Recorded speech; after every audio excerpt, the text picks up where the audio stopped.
Welcome, everyone. I'm Joshua Basofin, Director of Climate Action at Parliament of the World's Religions. We're very excited to partner with the UK COP26 presidency to bring you this webinar, Keeping Up the Pressure, the Role of Faith Communities in COP26. This is a crucial year for climate action as the United States rejoins the world community and we continue to recover from a global pandemic. We are at the beginning of the most pivotal decade for climate in our history. Whether this decade brings a just transition to a low carbon world will depend on all of us, and faith communities have a significant role to play. Before I tell you a little bit about the program, I want to mention that if you'd like to stay connected with the Parliament on our climate work, you can go to the web hub for our Climate Commitments Project at www.climatecommitments.org. We have a great program today. We'll be hearing from some distinguished speakers, having a roundtable discussion, and then taking your questions. If you do have questions, please put them in the Q&A box at the bottom of your screen. And just a reminder that this webinar is being recorded. So now, without further ado, let me introduce you to our first speaker, and that's Nigel Topping, who is the UK high-level climate champion. Over to you, Nigel. Great, thank you, Joshua, and good morning, good afternoon, good evening, everybody, wherever you are. It's a pleasure to join you. So I have this wonderful role of the high-level climate action champion, which is a role which was created in Paris to work with what the UN system calls non-state actors. So my job is to work with businesses, investors, religious groups, cities, everybody who's not a national government who's a signatory. And I was just reflecting on the importance of faith as I was preparing today. And it's clear, as Joshua says, that this is both an urgent issue, but also one which really requires a massive dose of solidarity. And collaboration, and I think above all requires a spirit of service from those of us who are in privileged positions to have the agency or the power to do something about such a massive challenge. And I was just wondering what, I've ended up in this for the last 15 years working to try and solve this problem. I'm wondering how I ended up in a kind of service role, and I have no doubt, and I just reflected for a bit, that it comes from a very formative relationship with my grandfather, who was a Quaker, and his faith was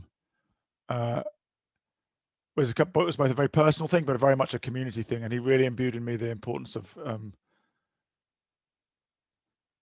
working for the whole, I would say. And so I wanted to talk a little bit about how I, with a kind of sense of service to, particularly to those less fortunate, and there are many, especially now in a COVID scenario with both the health and the economic. What I'm trying to do in my role, and then look forward to the conversation about what we're all trying to do with that in our own ways, given the role I have and the commitment to life of service that comes from this Quaker background. So the exciting thing about the role I have is that it's kind of quite loosely defined. It's like, just get more done, Nigel. Whereas there are many more complicated elements of the climate process, which are negotiated in very fine detail. But the parties created this role. I have the honor of working alongside Gonzalo Munoz, who's the Chilean appointed high-level champion for COP25. And our mandate is to drive more ambition from the non-state actor community, and by doing that, help countries be more ambitious. So we've launched 2 campaigns to deliver on that mandate. The first we call the Race to Zero, which is about mitigation, reducing emissions to zero as quickly as possible. And the second is a Race to Resilience, which is about making the changes needed so that the most vulnerable, who are often the most poor in our societies, are not as exposed to the kind of violent impacts of climate change in their communities. The idea is to get to Glasgow by showing that there's the real economy, the whole of society understands the challenge, is moving, are taking responsibility of doing what they can, and calling for more help from governments. The first campaign, Race to Zero, it's a global campaign to rally leadership and we're trying to get 10 times as many organizations commit to zero in the 2040s. It's a race, so as soon as possible.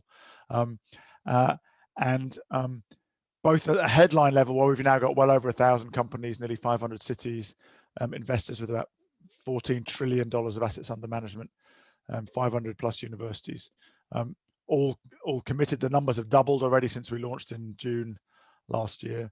But we're also now working at a more granular level, so that within every sector we've got a race to zero in aviation, in shipping, in steel, which is more specific.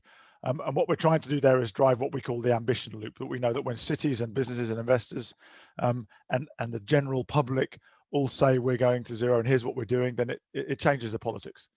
And I think you could say that we're all making good progress there. We have very strong political signals, whether it's the Biden administration coming back into the Paris Agreement just in the last few days, whether it's the strong signals from some of the major Asian economies or from big business investors and cities.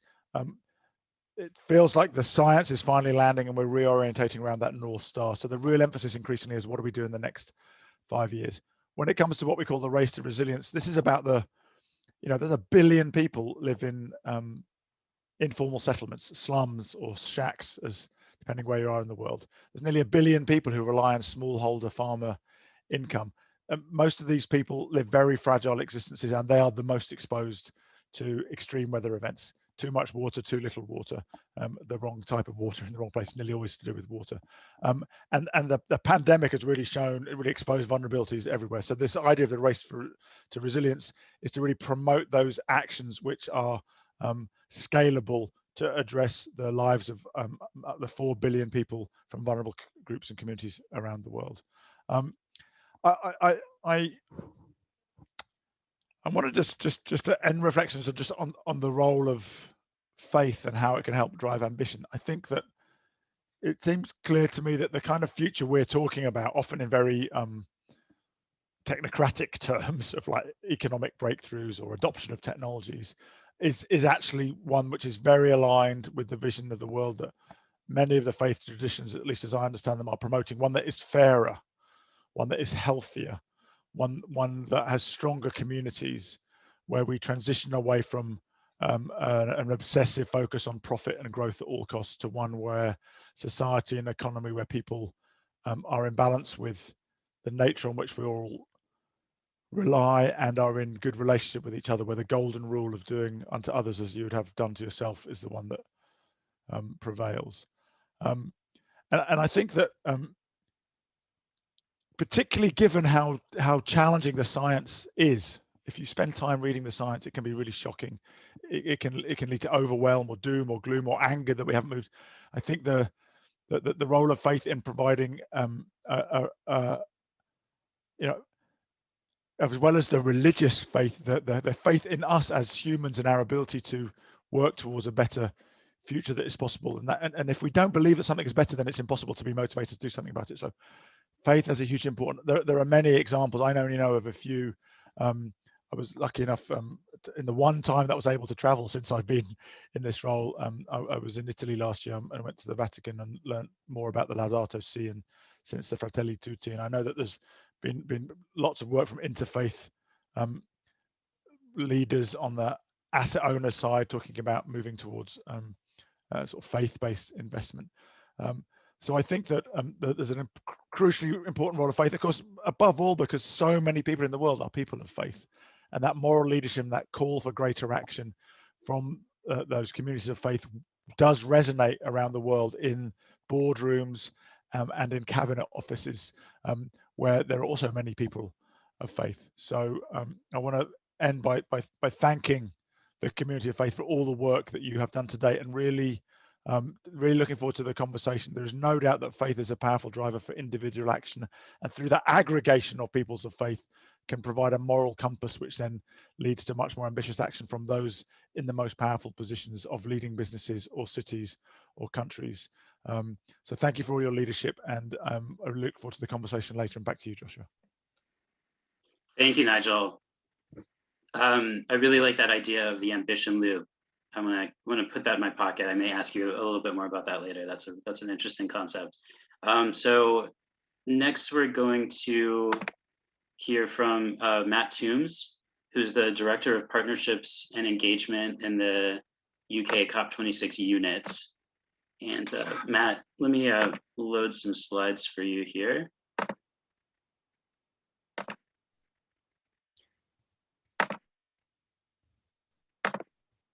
There we go.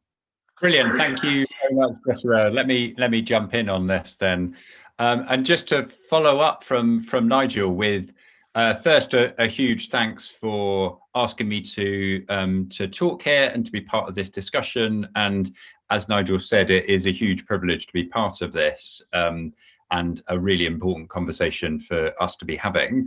I will talk at this from a slightly different perspective from Nigel, because while he is leading the very much the non-state engagement that is driven by the Marrakesh Partnership, I'm working in the team that is supporting the presidency for COP26. So working with the COP president designates and in the preparations towards the event itself. I've got 3 slides really to talk through. And I'll just give an overview of what our kind of aim is as a presidency, the 5 campaigns that we have, and then the focus on inclusion and inclusive growth.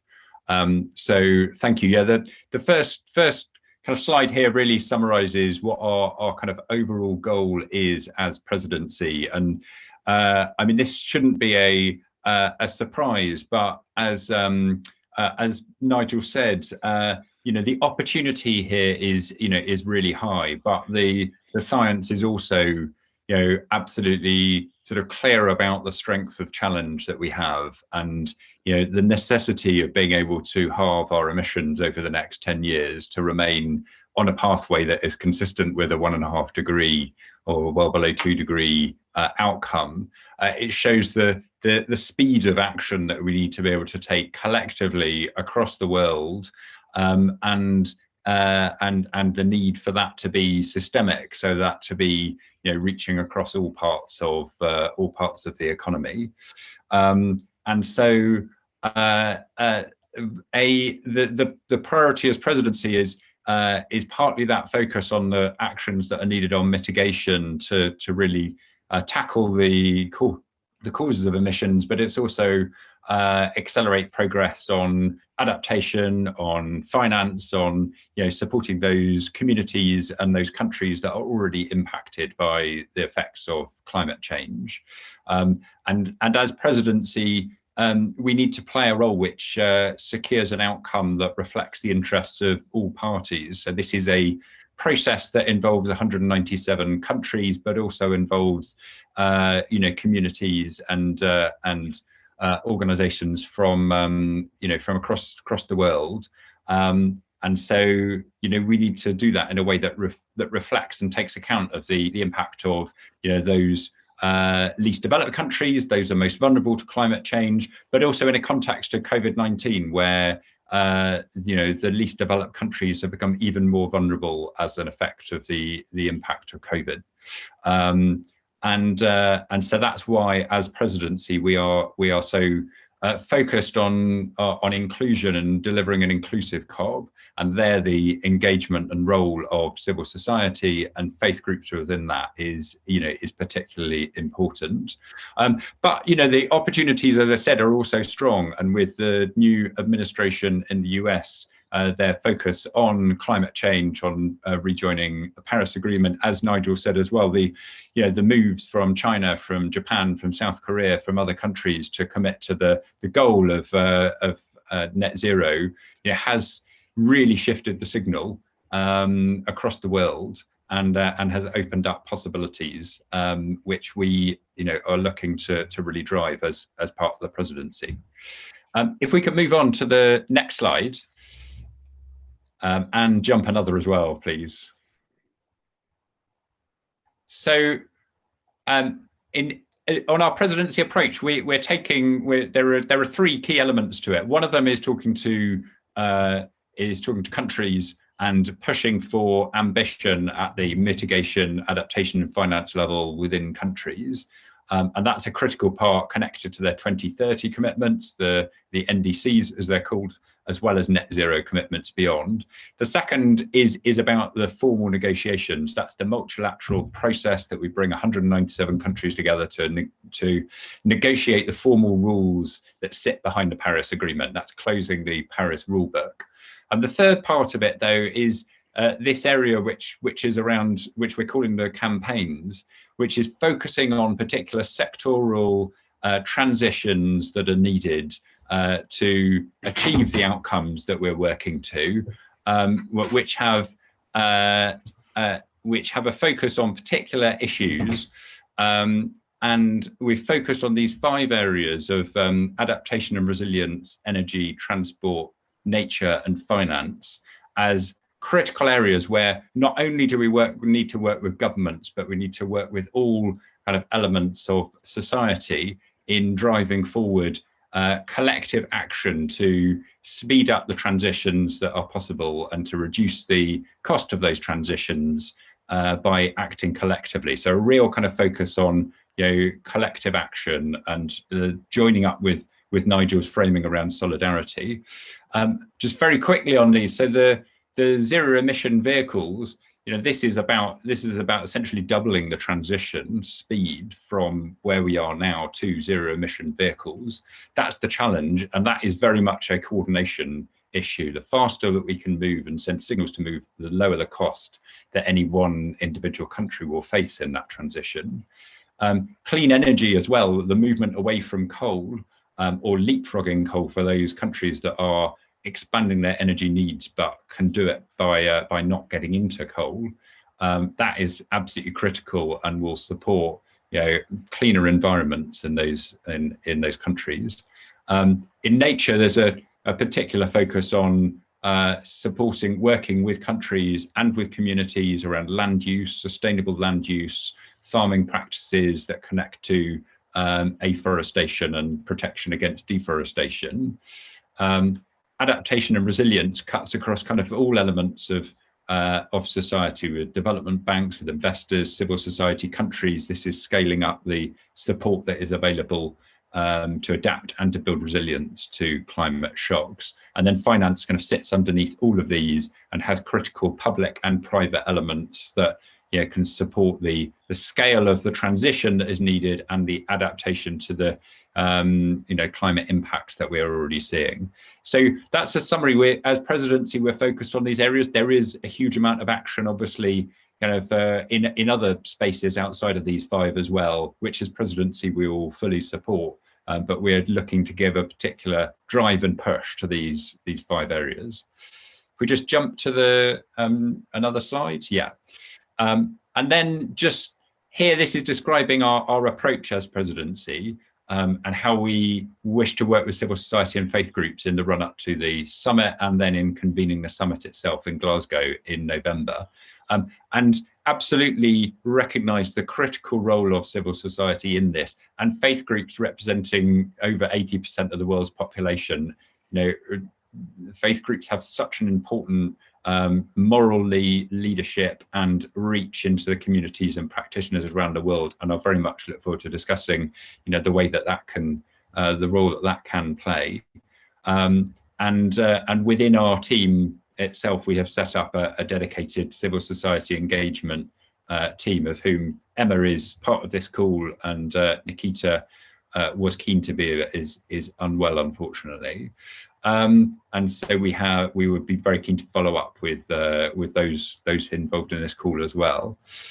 So just to conclude, I'd like to thank you again for asking me to be part of this. I'm really keen to discuss these issues with all of you, and very keen to follow this up after this meeting as well, as we plan towards COP in November. Thank you. Thank you so much, Matt, and really glad that you have this contact information here for folks to follow up if they want to engage with the COP26 unit. We will make sure that this is available. I know it's kind of hard to scribble all this down right at this moment, so we'll make sure that we get this all to the attendees of the webinar. So Next, I would like to introduce Karri Munn-Venn, who is a senior policy analyst at Citizens for Public Justice, which is an NGO, a faith-based NGO in Canada, and she will tell you a little bit more about that. Over to you, Karri. Great, thank you. Good morning, afternoon or evening, depending on where you are. I am so honored to be part of this conversation today, and I'm pleased to be joining you from the traditional territory of the Anishinaabe, Waki, and the Omami-Winiwag peoples in rural West Quebec in Canada. Several years ago, I reflected on the practice of some Christian traditions to give something up during the season of Lent. The 40 days, if you could leave it on the first slide, please. The 40 days leading up to Easter, and I realized that somewhere along the way, I turned this into more of a personal wellness month than a spiritual practice. I gave up things like coffee, chocolate, sugar, and while I felt better, it really seemed to be missing the point. So you're probably wondering by now, what does this have to do with COP26, with Canadian climate policy, or with faith-based engagement in climate justice advocacy? And the answer is far more than you would imagine. Because at the same time as I reflected on these things, I was neck deep in exploring the policies and practices needed to reduce greenhouse gas emissions in Canada, to meaningfully address climate change, and to support the flourishing of all creation. And in that, I chose to believe that my experience of Lent wasn't unique, and that there might be a real opportunity to encourage a deeper experience by connecting the practice of reflection and renewal with climate action. Next slide, please. Citizens for Public Justice is a national organization of members inspired by faith to act for justice in Canadian public policy. We focus on 3 areas: poverty in Canada, refugee rights, and climate justice. In 2017, next slide please, we launched Give It Up for the Earth, an annual Lenten campaign that combined personal action to reduce greenhouse gas emissions and a collective call on the federal government to make policy changes to move us further and faster towards the Paris temperature goals. Over the 4 years of the campaign, next slide please, thousands of people in Canada made personal changes to their lives and sent postcards to the government of Canada, urging them to do things like put a price on carbon, to end subsidies to the fossil fuel sector, and to invest in a just, inclusive transition to a green economy. Next slide. We were fortunate that for the first 3 years of the campaign, Canada's Minister of the Environment and Climate Change was also our local member of Parliament. Some of you might recognize Catherine McKenna in these photos. Having worked to establish a relationship with her through community events, every year at the conclusion of Give It Up for the Earth, a delegation, including CPJ staff, board, local organizers, and youth, met with the minister to deliver postcards and to talk about climate and energy policy. And I want to take a moment here to offer a few comments on political engagement. And they're really nothing spectacular, but I think sometimes things that often get overlooked. And the first is that politicians are human. And most of the time, with some key exceptions, they want to make a positive difference. And I think if we recall that as we engage with them, that's really something that's important. The second thing is that making change is all about relationship building. While all of these photos feature Minister Catherine McKenna, I want to emphasize that it's important to build relationships with many individuals across the political spectrum. And the third thing I want to mention is that in doing that, you can almost always find something that you have in common, and that's where you need to start. In my experience, one of the things we found is that faith, and this shouldn't be a surprise to anybody here today, can be a powerful point of connection. Even if you don't share the same faith or the same political perspectives, connecting on matters of faith can really be an important way of building connections. Now, with the time that I've got left, I want to speak a little bit into the current moment. Next slide, please. Following the IPCC's 2018 report, several churches and faith-based organizations came together to talk about how we might deepen our collective action and engage our communities on climate change in this critical decade. Next slide. These discussions led to the development of For the Love of Creation, which was launched on Earth Day in 2020 and works on theological reflection, local and congregational engagement, and political advocacy. Next slide. So far, over 35 faith bodies and faith-based organizations have endorsed this initiative. You'll see that some of them, at least one of them, is not there as of February 1st. And it was really exciting when late last year, For the Love of Creation agreed to use Give It Up for the Earth as the model for our collective action and advocacy in 2021. Next slide. On February 17th, we launched our joint Faith in Action campaign. Through this campaign, like Give It Up for the Earth, we are mobilizing people across Canada to reduce emissions and demonstrate support for increased federal action by writing letters to federal cabinet ministers on a range of climate justice issues. Unlike its predecessor, the For the Love of Creation Faith in Action campaign is taking place predominantly online and will run over several months, ending on October 4th, 2021. This will allow for important moment for follow-up and government relations work ahead of COP26.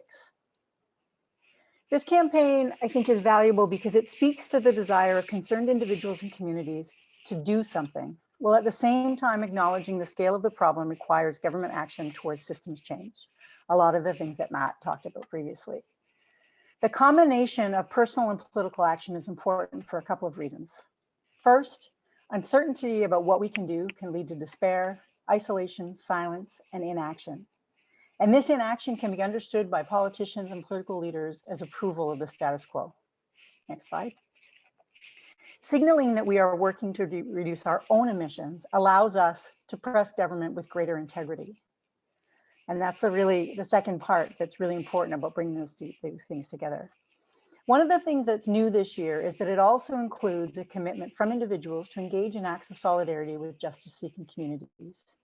And this really reinforces that this is a campaign that's about not just climate action, but climate justice.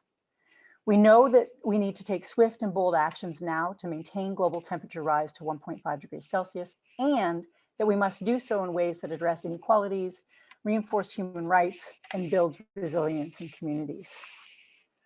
Next slide. So this is why the political action side of the campaign, or through the political action side of the campaign, we're calling on the federal government in Canada to commit to reducing our national greenhouse gas emissions by 60% below 2005 levels by 2030, to invest in a just transition to a fair, inclusive green economy, to implement the United Nations Declaration on the Rights of Indigenous Peoples, including, but not limited to, the right of free, prior, informed consent, to commit equal support for climate change adaptation and mitigation measures in the Global South, and to scale up our fair share climate finance contribution to at least $4 billion per year. Next slide. Local organizers are animating communities across the country.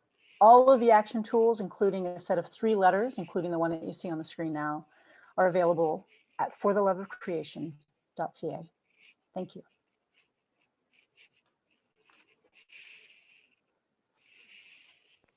Wonderful. Thank you so much, Karri. That was fantastic. Well, we have a lot of fodder for conversation as we move into our roundtable discussion. I'm really looking forward to it. So we're going to have a discussion for about 30 minutes.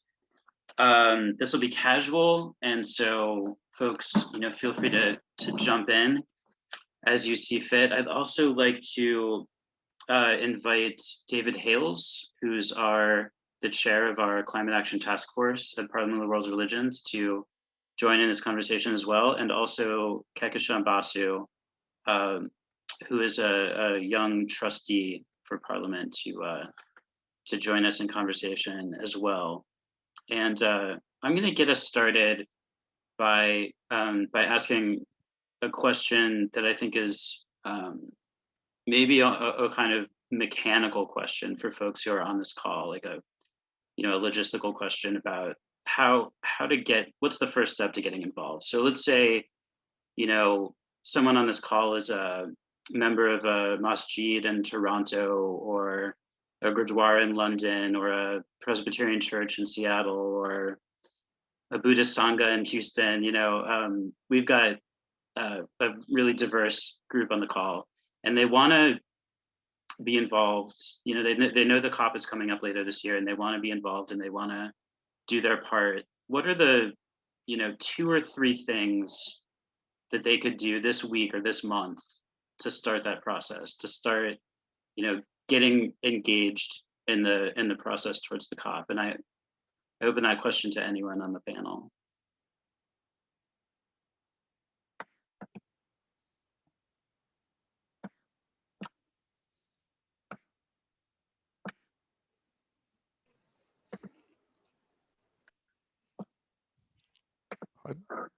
Happy to come in, Josh.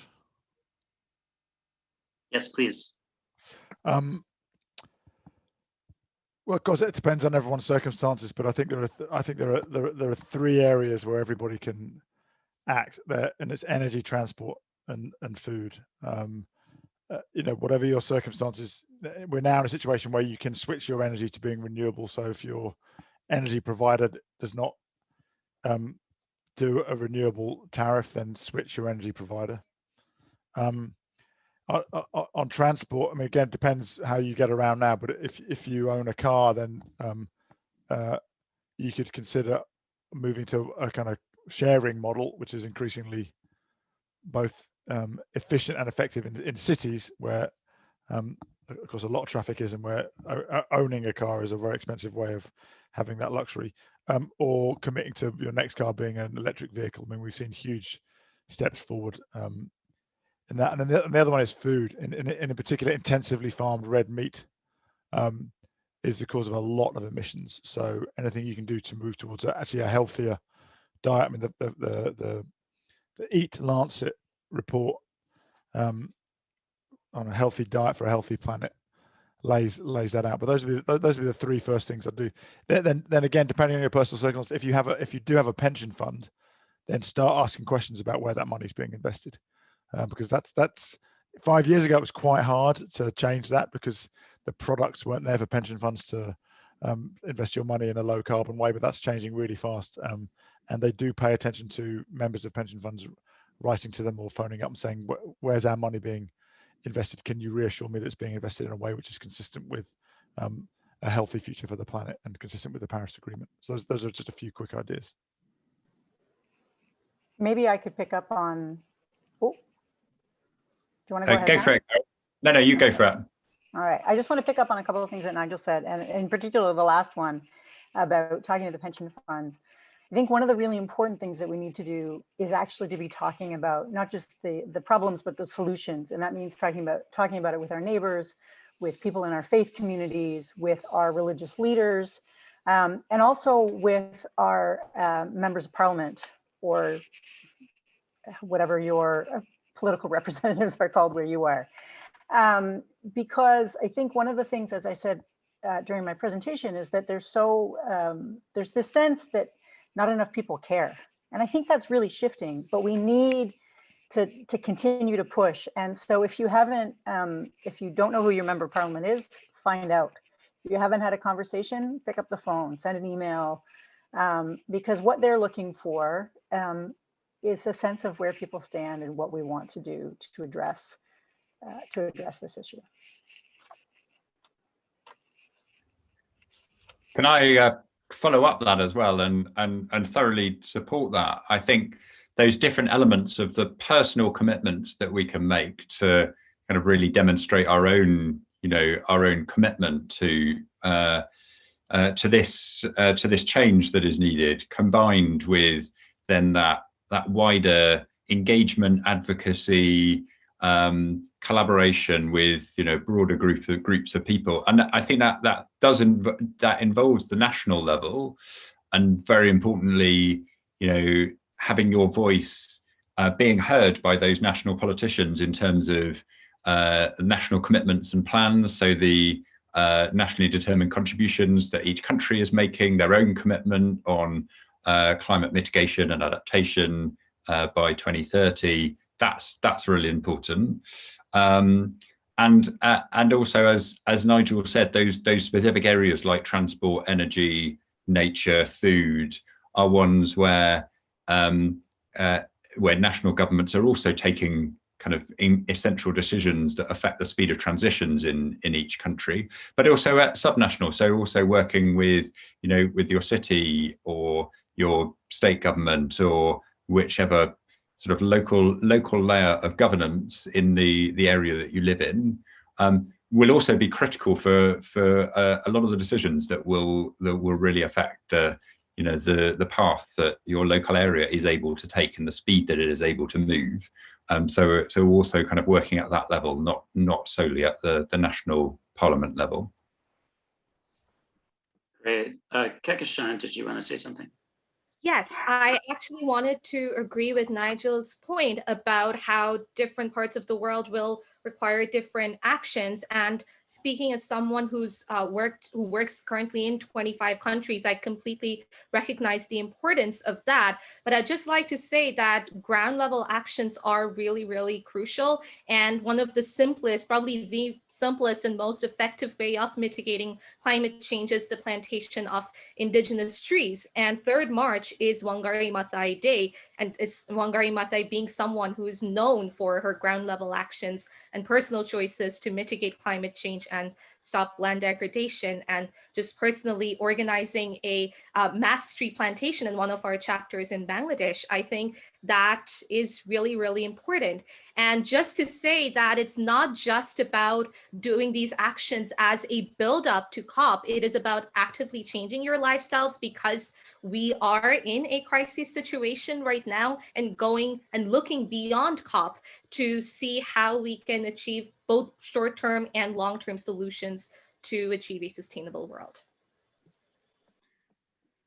Joshua, can I follow up with some of the questions that we're beginning to receive? They're very, very directly related to the comments from the panelists, but we're getting a number of questions about interfaith activities in Glasgow that groups can contribute to, and a very clear question: what can faith-based policy organizations and denominations do to engage with the COP? And Nigel and Matt, you might have something direct to say about that build off your efforts.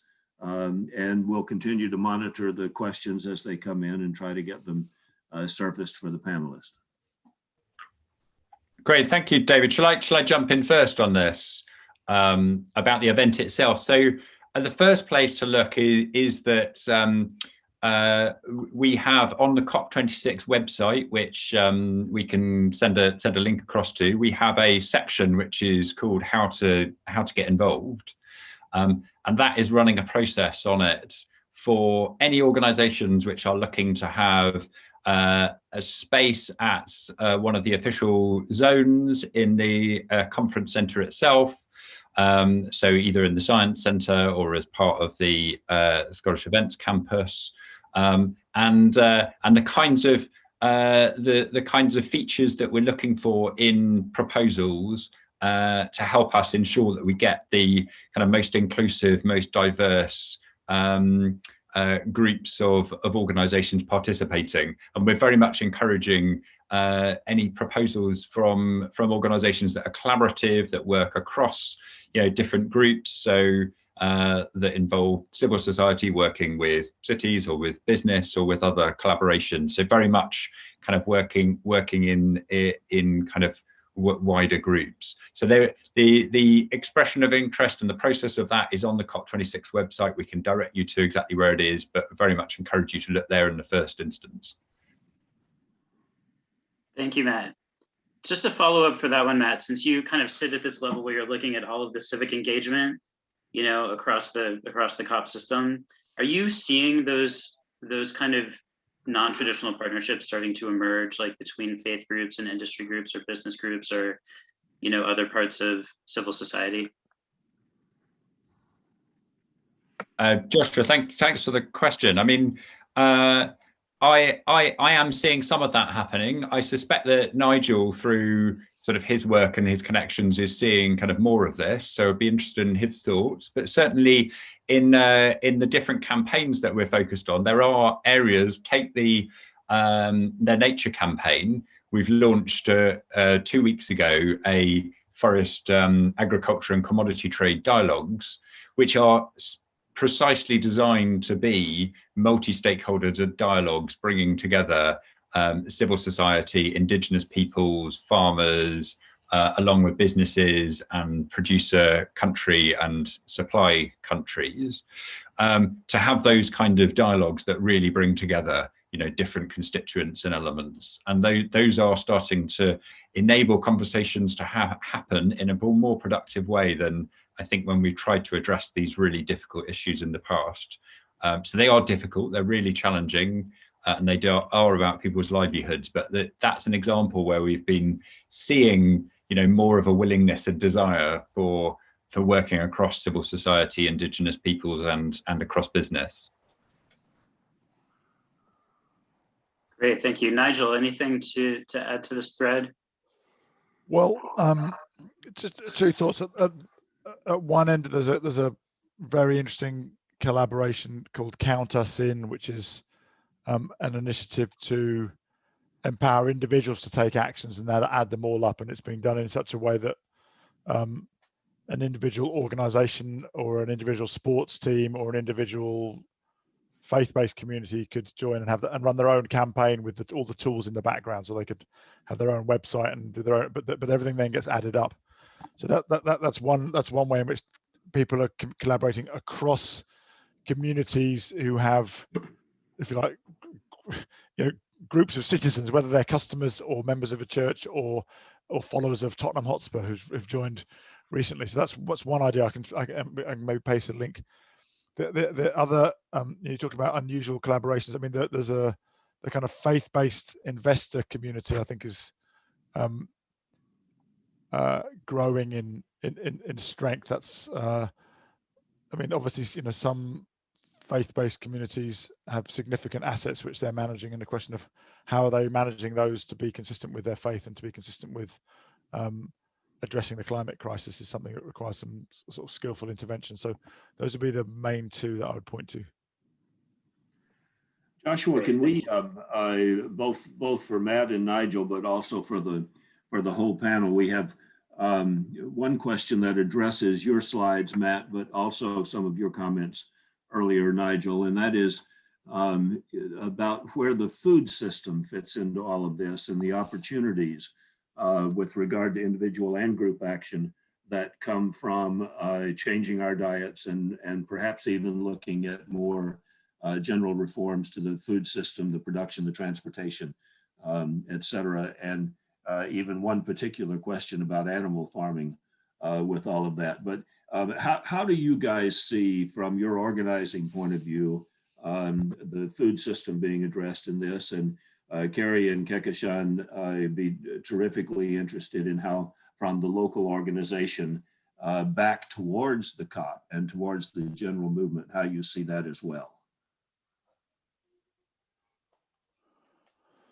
Well, let me start there. It's a big question. So first thing to say is the food system is a hugely important part of the problem, and therefore the solutions need to come there as well. I mean, roughly speaking, food and land is responsible for 25% of emissions. So it's a quarter of the problem, and short-term actions in the next 10 years could contribute to about a third of the solution. So actually moving towards what many call regenerative farming, so increasing the amount of carbon in the soil, which makes the soil healthier, is good. But it's complicated. It's about production methods. So it's about not wasting energy, not using excessive amounts of fertilizer, which lead to greenhouse gases. It's also about the restoration of lands which have already been denuded, so that they are helpful for the climate rather than just wasted. It's also in the whole value chain. We waste about a third of the food that's produced, so eliminating food waste, and then diet is definitely part of it, as I said earlier. And I've shared a link to the Eat Lancet. Like intensively farmed beef basically requires a massive amount of land to produce the soy or the corn or whatever it is that the beef is eating. It's a very, very inefficient way of converting land into protein for humans. So the Eat Lancet, it talks about what some people call a flexitarian diet. It's not completely vegetarian diet, so there's still a room for some small amounts of animal protein, and of course there are sustainable ways of producing animal protein. If you're in the hills of Scotland, you can't grow wheat in the mountains of Scotland, but you can farm sheep. So there are sustainable ways of producing meat, but Yeah, so it's a whole system, which is one of the reasons why the UN has created this UN Food Systems Summit for later in the year to look, because it's also, you have to look at it as a whole system, right? If you just chop up a little bit of it. So huge, say a quarter of the problem, a third of the solution. Just thoroughly, very much agree with that. It is a it's a massive piece of this, and it's incredibly important in terms of mitigation, as Nigel said. Potentially a third of the solution on mitigation, also really important on adaptation, and very embedded in the responses that are needed to help communities be able to adapt to and be more resilient to the effects of climate. I think all of those elements across the kind of value chain with food are critically important. In terms of the presidency campaign and our focus around nature, the elements that we're particularly interested in are those sort of collaborative elements around supply chains and commodities. So particular commodities like soy and cocoa and others, which have a huge impact on particular parts of the world, when the demand from some parts of the world have driven deforestation and unsustainable land use practices in other areas, and where a more collaborative and coordinated approach, and one that supported more sustainable land use and that had indigenous peoples and local farmers designed and built in from the beginning of how these this approach is developed and implemented. That sort of approach is at the core of the dialogues that we're working through. So as presidency, particularly pushing some elements of this, but I agree, I mean, it's right the way across the value chain here.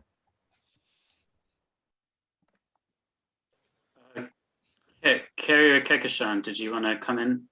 Yes.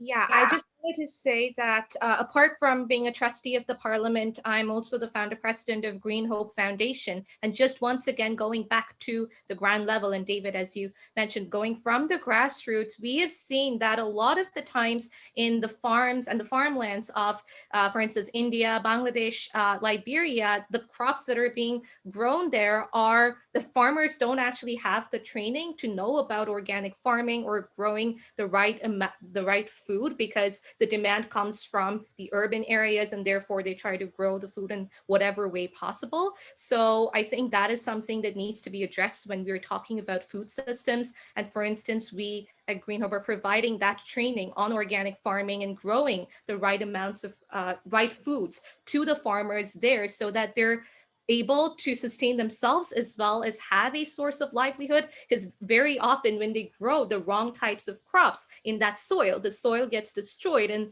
therefore the land becomes barren, and then you can't grow food there anymore. So I think that's really important to address. And at the same time, in urban environments, I think trying to grow our own food, and particularly we have seen success in our Grow Your Own Food campaign with the children, where they're learning, and I see another question in the chat about climate education, learning how to grow their own food in their backyards, balconies. So really engaging everyone. And I think this is one of the very good ways of addressing the problems of our food systems from the ground level.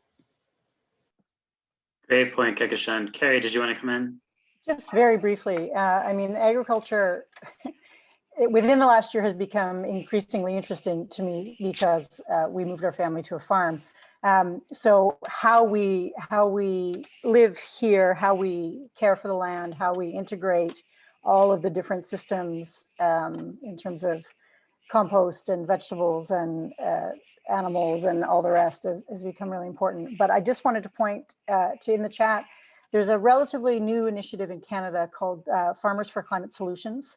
And I think it's important to see some of the work that's being done within the agricultural sector itself. Of course, there are a lot of problems, as everybody has rightfully pointed out. But one of the things that I think is important is the way that people within that sector are also organizing themselves and putting forward solutions and engagement and an interest in moving forward in a more sustainable way. So we've had at least one or two questions in the chat about how Indigenous people will be included or represented through the COP, and I think this is maybe flows very well out of this discussion about agriculture and land use when we think about Indigenous peoples and land. And so I think this is relevant for Matt and Nigel, because obviously, you know, this is under your purview with civil society, and also for Karri, because I know the tribes have been really involved in Canada, you know, thinking about climate and bringing traditional wisdom to the fore. So I wonder if, question to anyone, Kehkashan as well, you know, how do you see how do you see the inclusivity of the COP system bringing in Indigenous people in their knowledge?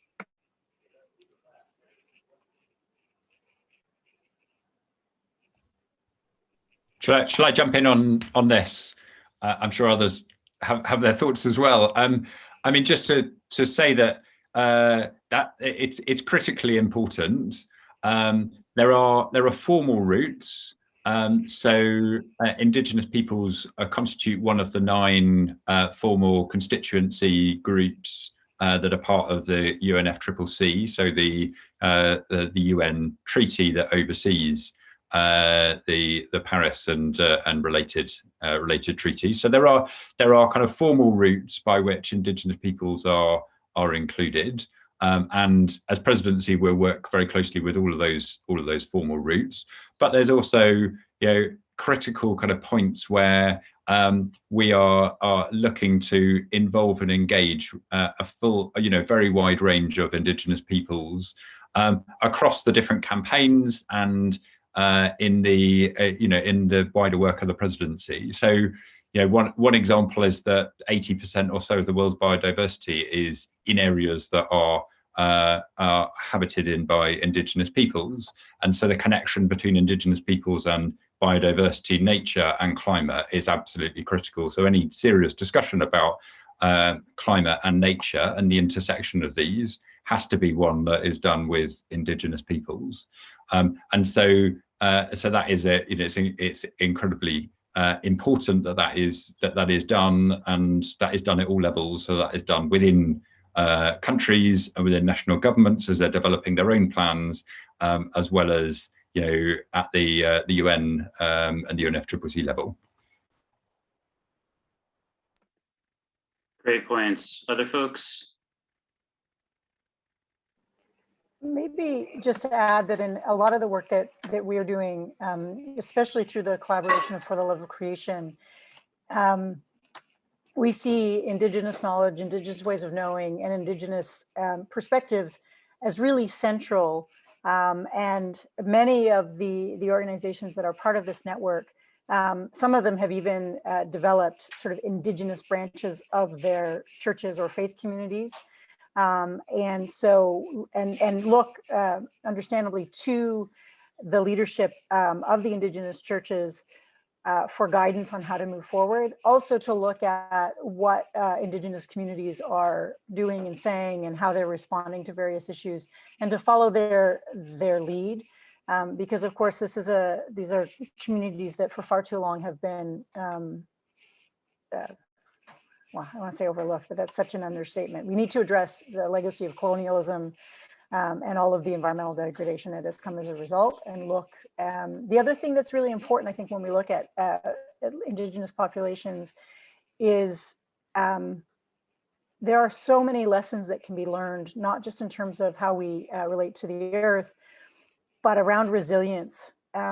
Because as settler populations, we did so much that that could have destroyed their populations completely, but they have real lessons in resiliency that they can share as we tackle this next challenge altogether. Yeah, Joshua, as we're narrowing down to the end of the scheduled telecast, I just want to guide people to be sure and take a look at the chat box. There's just a tremendous list of resources and references there, which we can all build off of. And Joshua, I would encourage you to maybe mention the Climate Commitments Project, which is the Parliament's effort to to show where these networks are around the world and link people directly to each other. And I would also note that one of our participants online this morning is Iyad Abu Mogli of the UNEP Faith for Earth program, and which is and Iyad, I would love it if you would put the contact information for Faith for Earth and UNEP in the chat box as well for people who may be interested in that. One thing we will also do is take all of the questions that we're not able to get to and many of the comments, and we will try to address these on the Climate Forum page of the Parliament so that everyone gets feedback on what they've offered here, and this becomes a true group activity for all of us, in addition to the great answers and the great observations from the panelists. But Joshua, if you've got the link that you could show, or if not, Miriam, maybe you could put it up for both the Climate Forum and for the Climate Commitment Project. Yeah, thanks, David. Miriam, if you could put up the link for the Climate Commitment Project, it'd be great. We actually are going to 1/2 so we have another about half hour left in the discussion. So we'll keep on trucking with questions and the roundtable. But I think Kehkashan, you had something you wanted to say as well. Yes, about getting more Indigenous people involved at COP. First of all, I agree with Karri's point about really climate justice and really recognizing the intersections between climate change and all of our world's problems. I think that in order to get more Indigenous people involved in the COP processes, we have to increase the ease of accreditation. I think there are so many Indigenous organizations that are, actually most of them are at the grassroots, and with the accreditation process of COP in general being very difficult for Indigenous peoples, women and children and youth who are traditionally the more vulnerable and marginalized groups. I think that is a very important point. So ease of accreditation and funding to ensure that Indigenous organizations and people really have a seat at the table and are not just relegated to civil society. And even within civil society, they're not often able to participate because it is difficult to get to all of these different countries, especially being such grassroots organizations. Yeah, those are really good points. We probably overlook some of the obstacles and challenges to engagement. You know, we're thinking about, showing people how to engage, but of course, there are significant financial challenges just to get in the door, much less get a seat at the table, right? So yeah, I think that those are really good points. Thank you for those. So I said I was going to come back to this ambition loop idea that Nigel mentioned, because I think that's really interesting. When you talk about the race to zero, the word race implies competition, right? That there's, we want people to be competing with each other instead of going up, to be going down with their carbon emissions, and that there will be fostered some sense of competition. I think we're starting to see that with business. That the different pressures on business from stakeholders like, boards of directors, shareholders, government partners, consumers, is starting to kind of constrain how businesses can operate and forcing them to start to think really critically about their emissions, which is maybe creating some competition. And I wonder if we might see that with faith communities too.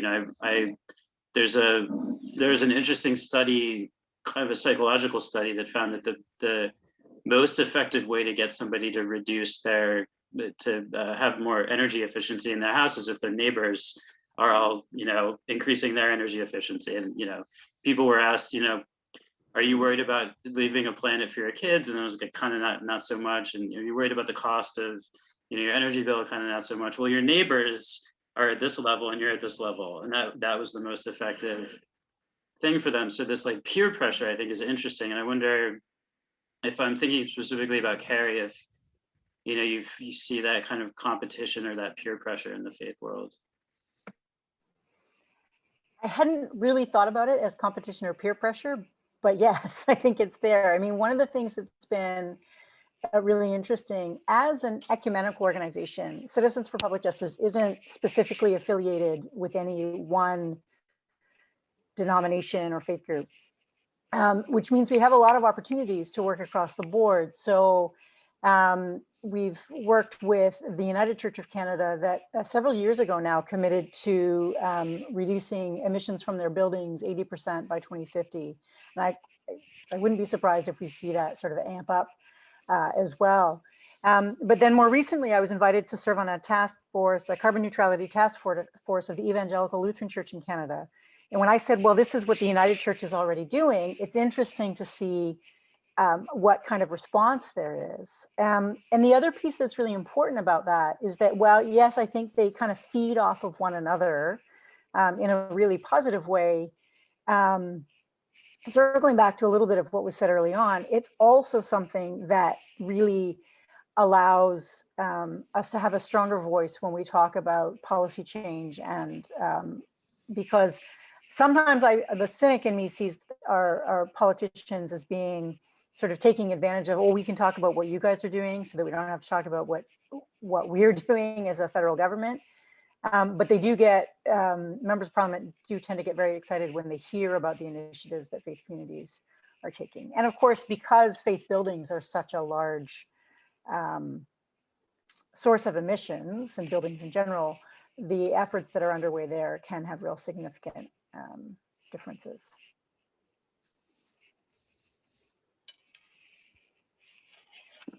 Not yet, Nigel, please come in. Just a couple of thoughts. I use this phrase ambition loop. It's like, in a way, it's the simplest explanation of systems change, that one group does something that influences policymakers, they do something influences other people, but of course it's much more complicated than that. I mean, I use the example of the rapidly accelerating realization that the combustion engine will not be something that is the primary source of motive power in 10 years' time. In 2016, just after the Paris Agreement, the International Energy Agency, the most trusted forecaster of the future of energy systems, was saying that we're still going to be buying lots of combustion engine cars into the 2070s. Then if I just paint a picture of systems change, Tesla comes along and disrupts it and makes people realize that you can have a car that works perfectly well that runs off electricity, not gasoline. Then you get cities like London and Paris saying we're going to start banning combustion engines from part of the area. Then you get the whole country of the United Kingdom saying we'll ban in 2040. Then you get school strikers by the millions. Young people who clearly are not going to buy, gas guzzling combustion engine cars because they're giving up school to go on strike to say we've got to do something about this. Then you get Mercedes, the inventor of the commercial combustion engine, saying they'll be net zero 2039. Then you get the UK moving forward to 2030, and in the process, even companies like Shell and BP saying you need to do it by 2030. And now we see just in the last few weeks, General Motors 2035, Jaguar Land Rover, Ford in Europe 2030. So in 5 years, we've gone from the 2070s to the early 2030s. So the future's come forward by 40 years in 5 years.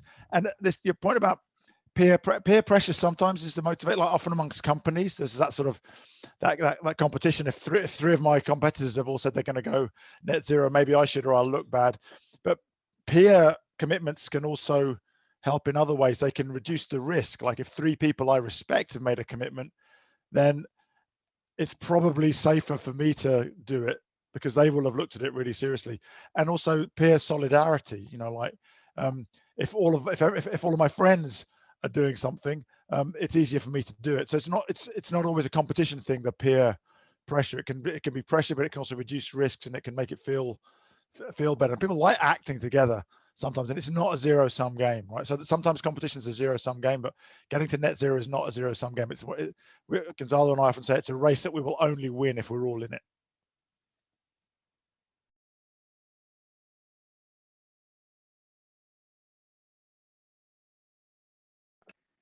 I just want to say thank you and yes, that was awesome. Yeah, that was great. David, do we have any other questions that you're tracking that might be good? One has come up that's very interesting, and that is the question of, and this I think is for Nigel and Matt particularly, and that is how much of COP26 is going to be virtual? we're in a new world now, as evidenced by this kind of conversation that we're having right now. How are the plans for the COP, Matt and Nigel, evolving to the post-COVID, let's hope post-COVID, or the COVID-dominated world with regard to creating virtual opportunities for engagement, with the immediate benefit being that the climate impact of traveling to Glasgow can be significantly reduced? Shall I come in on this, Nigel? So David, and it's an excellent question and a really important one. And I think the way of approaching this is, we have all learned over the last year of the opportunities that we have to be able to engage in a different way and to use these virtual technologies to be able to have inclusive engagement that reaches beyond where our normal engagement may have been able to get to because of the limitations of travel, and that allows that engagement to take place with reduced carbon impact is clearly important and something that we want to take advantage of and to really build on as we head towards the COP. On the other side, there is there's a lot of work that has gone into looking at how you actually hold inclusive engagement and negotiations in a way that genuinely gives a voice to those communities and those countries which are most vulnerable to the impacts of climate change and are most impacted. For those communities, having physical in-presence ability to be part of negotiations and to be in the same kind of venue is critical. And so I think there is an important there is a really important element of being able to use both of these. And so we are planning towards a full physical COP in November. And because it is critical to be able to bring together the core constituents of the UNFCCC, which is parties, but also the core interests of non-party groups as well. But we're also looking to build on all of the experience that we've learned and picked up over the last 12 months about how to use virtual technologies to bring in and engage and involve communities and peoples who we couldn't as easily reach otherwise. That's a kind of short summary from me, and obviously we're continuing as presidency to monitor the situation and recent developments on vaccines, and we'll be adapting our plans according to these.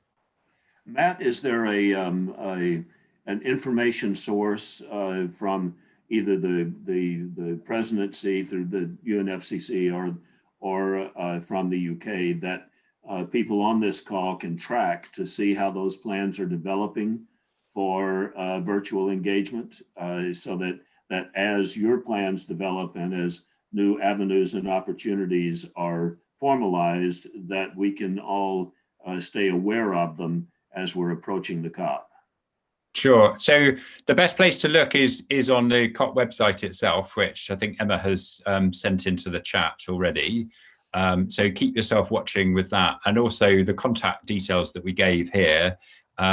If you send us your details, we are regularly in touch with a very wide range of civil society organisations, and be really happy to keep any or all of you on the contacts for that.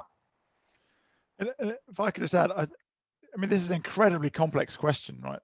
Because I don't think it's not the case. When I was working for an NGO, I was really excited to go to the COP. Right? I wanted to go to the COP, but the technical work of the COP is negotiations between nation states, and you don't get much influence over that, whoever you are, unless you're in one of the delegations. And it is very technical work, and it does need to be scrutinized, right? I mean, one of the wonderful things about this process is a consensus process, and it has real civil society scrutiny through the formal observer groups. But I know that, for example, we partnered last year with Leaders Quest and TED to create an initiative called Countdown.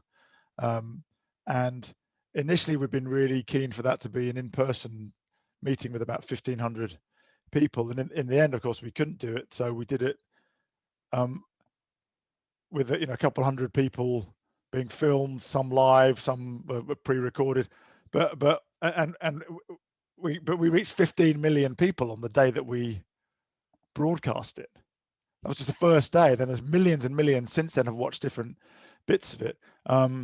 And that was just the main event. And we also had through the TEDx network 600 local events. So we're going to do that again in October. We'll reach probably 30 million, and then we'll have maybe 2,000 local events. So I do think it's worth everybody thinking about what's the best way that I can exercise my agency. Maybe it's getting my neighbors together in my street, or the people from my mosque, or from my sangha, or from my synagogue, or from my church, or maybe it's getting the people from my company together. So some people it will mean going to Glasgow, but I think it's really made a lot of us think about not always assuming that there's one way to do everything. I mean, there's often much more powerful ways. So I think we're in a massive phase of learning.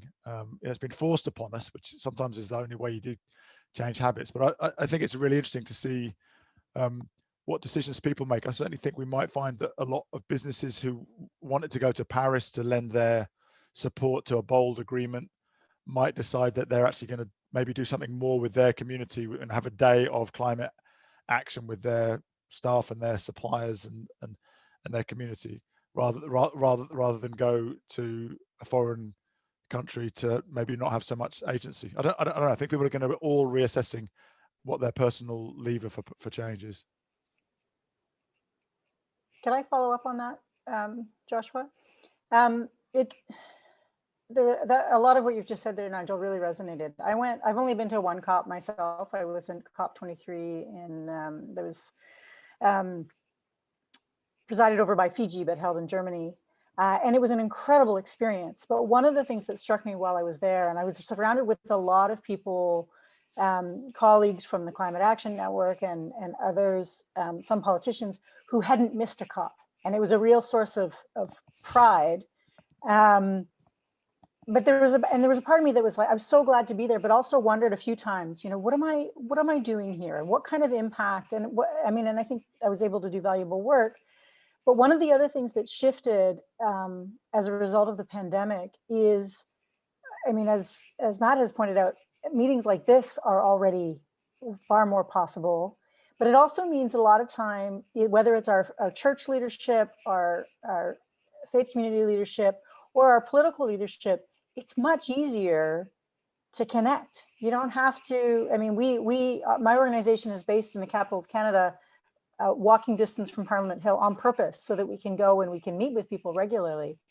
But it's so much easier now because you don't have to get there. And I think, I can't remember if it was Matt or Nigel who pointed out that the ability to influence in the moment, except for in really specific situations, is quite minimal. So much of what we need to be doing, so many of the conversations that we need to be having with not just the political side of things, but with our chief negotiators, with the whole negotiating team, that needs to be happening now. And I know in Canada, we're doing better than we used to do, but we're still so far behind that those conversations and that pressure has to be taking place right now.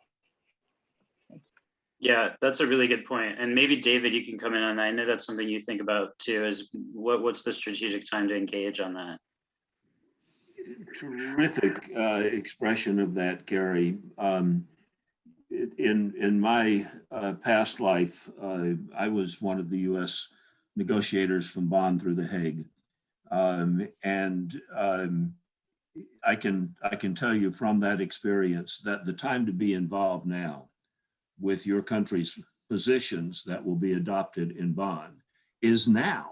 It's not to wait until COP26. Countries are going to go into COP26 with their positions by and large developed at a national level. And it's much too late to think that anyone can go to a COP and make major changes in the policies that have been developed by any of the countries who are there participating as nation states.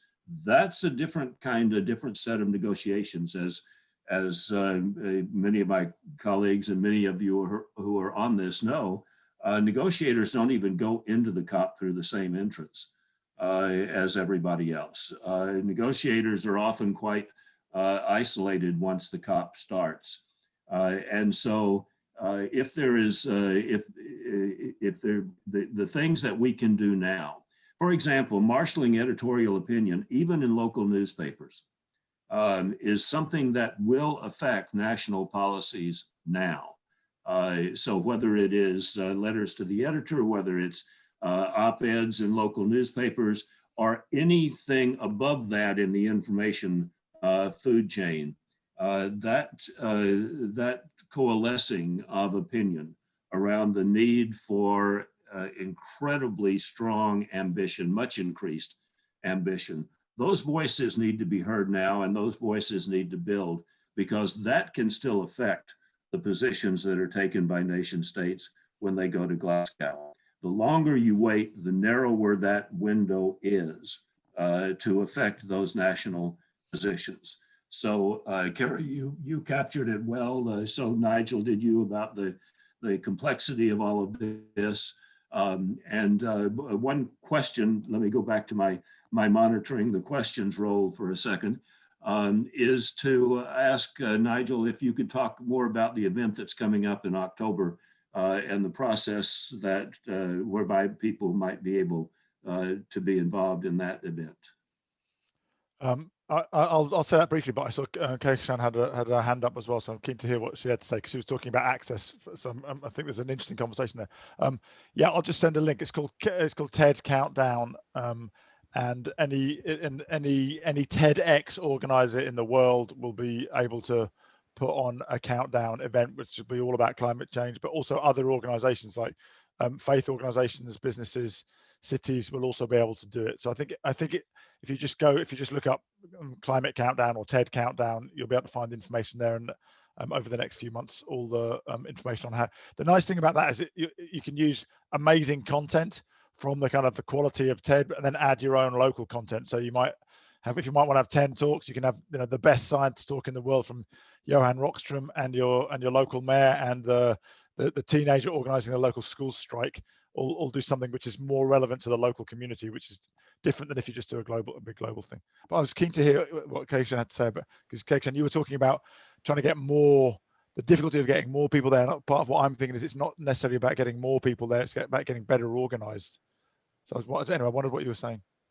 Yeah, I think just to go back to the previous point, I agree that yes, the work needs to be done now. And honestly, civil society is so separate from the negotiators, and it's honestly so chaotic at times that it's very difficult to communicate anything during COP. It's just the negotiations that are really going on. So I'd wanted to agree on that point. And also to say that more than getting more people involved, I think better representation and better meaningful representation is really important, specifically again of Indigenous peoples, women and children and youth, because a lot of the times we see that you get one Indigenous person, one woman and one young person, and then you say that's enough. But I think that really getting that seat at the table and creating a more inclusive process is really important. And I also wanted to address the point about online and in-person COP. I think that having a healthy balance of both is important, because I've attended 3 COPs, COP18, COP20, and COP23. And I've seen that, it's in-person is very important, but of course, this dialogue today and so many others prove that online is also really important. But what I do think is important, that when you have an in-person discussion, having resources in place telling people that this is how you can offset your carbon footprint. Like, it's not the end of the world if you're traveling to a very important conference to have a critical discussion.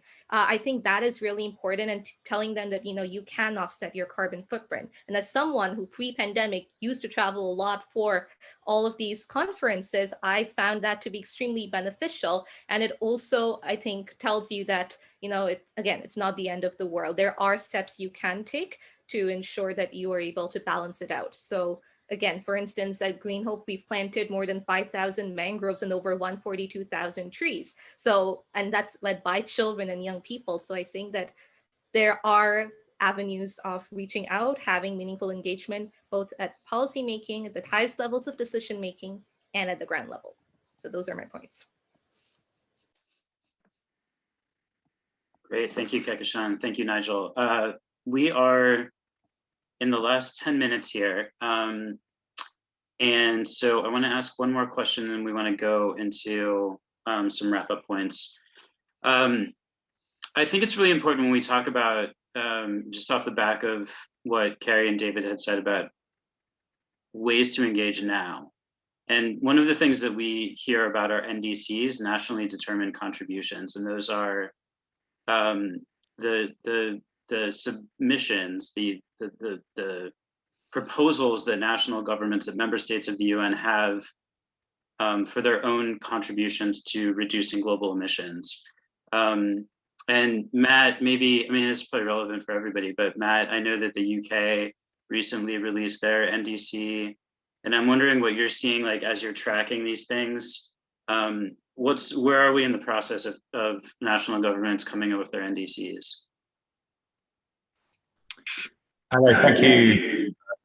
So we're at a critical point, is the summary of it, that we have had countries coming forward. So the UK, alongside France and the UN and others, hosted a summit in December, which was called the Climate Ambition Summit, where we invited 75 or so world leaders to attend, on the basis that they brought commitments to that event, increasing the ambition that they were committing to, and that included a number of countries that did bring forward commitments to NDCs, to these national plans, and where we're in the region of 40 to 50 that have been updated and that bring more ambition with them.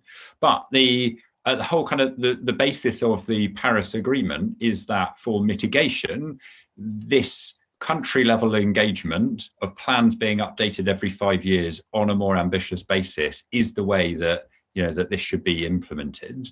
And so it is a critical test of the Paris framework that countries that have not yet come forward with their enhanced NDCs do so as early as possible in advance of COP26 with a sufficient level of ambition to back up the often the long-term plans, the commitments to net zero, which are excellent, which set out a kind of long-term goal, but to support that with shorter-term action by 2030 to really show that that we are on a pathway that's consistent with the Paris temperature goals.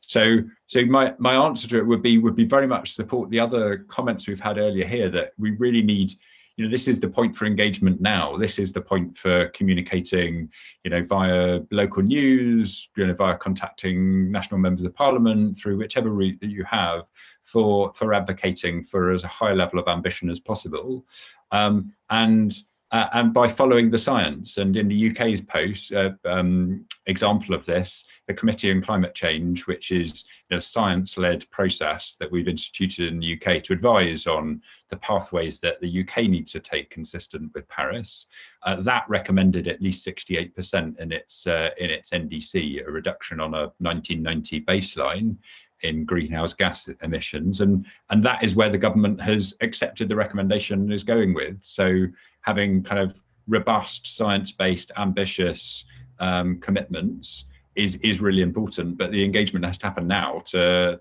really convince governments to do that. Great. Any other quick points from other folks? Nigel? I just want to throw a question at Matt, if I could. Because one of the things that we saw last year was our government had agreed to do a whole bunch of things in 2020. The pandemic understandably put things off, but December was really busy. And one of the things they did was they brought forward a new Canadian Climate Action Plan. The price on carbon, their commitment to price on carbon went up significantly, and that was fantastic. But overall, it suggested an increase in the ambition to like 30% below 2005 levels by 32% rather than 30%. So it was just like this tiny little bit.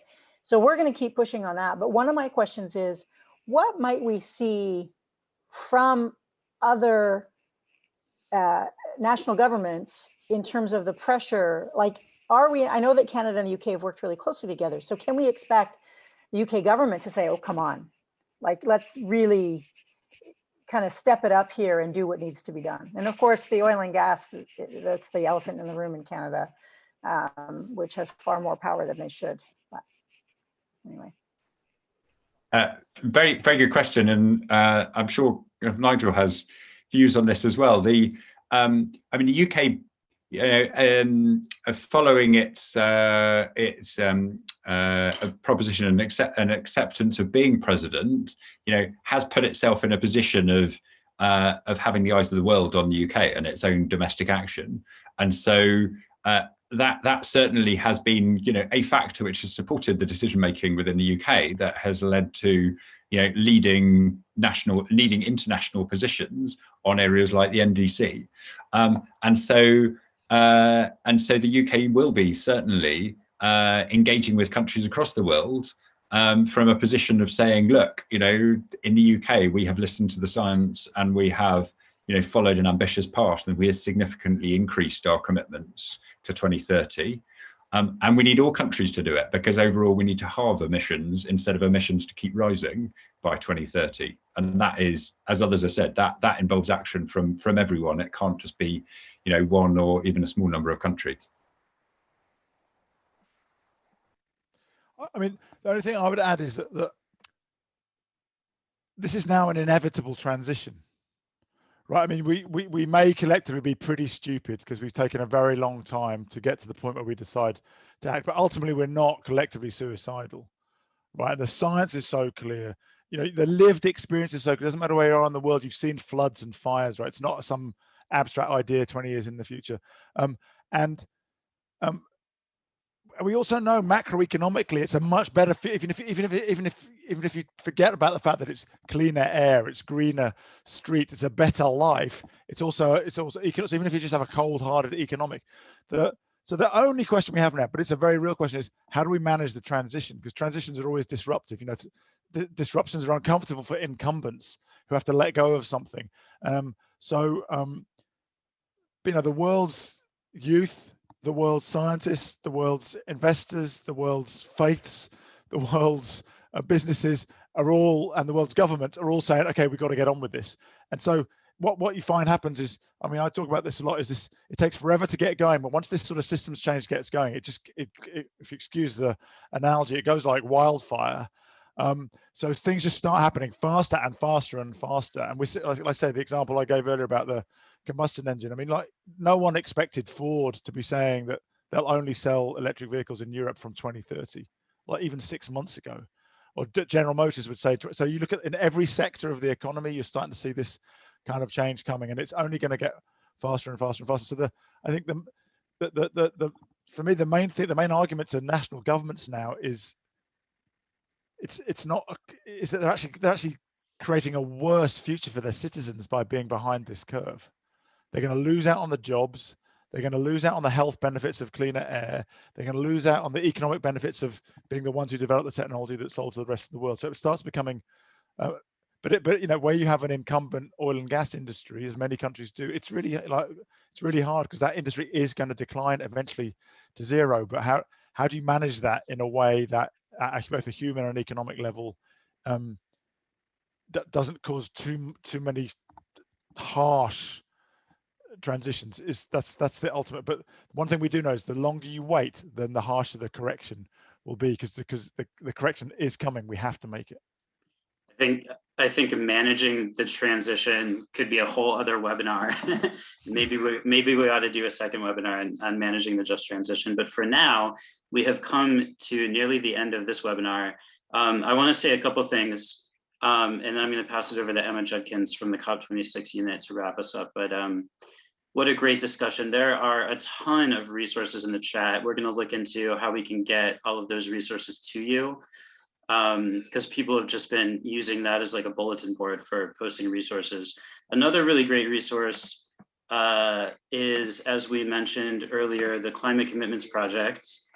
Let me just put this up. One of the things on the Climate Commitments Project Web Hub is this, this global map of faith-based organizations and the climate commitments that they're working on in advocacy, energy infrastructure, congregational greening, and sharing resources and education. This is, you know, a Google-based map, fully searchable. So if you want to see what your peers in the faith and interfaith world are doing, it's a great resource. It's at www.climatecommitments.org. And with that, I send it over to you, Emma. Thank you, Joshua. I'm not surprised we're running over because we've got so many good questions and so much more to discuss. So yeah, I'm Emma, as Joshua says, from the COP26 unit. I work under Matt in the civil society engagement team. I'm just going to really briefly wrap up everything we said, but just first by saying a massive thank you to Joshua, to David, to Kehkashan for all of your engagement, but particularly just in putting this on today, and to our panelists for answering the questions, and for everyone else, you know, who's participated today, because I think we can all agree it's a massive challenge that we've got, but it's incredibly, you know, motivating and inspiring to hear that we're kind of all going to be, you know, dedicated and working towards this together. And you know, just one thing that really quickly just struck me was Nigel's point about, you know, showing solidarity. Karri's point about the importance of relationship building and coming together, and that's exactly what Matt was saying is what the presidency wants to, you know, do in this kind of all of society inclusive approach. So really, really looking forward to working more closely with you. I think I've put my email in the chat, but I will circulate it again.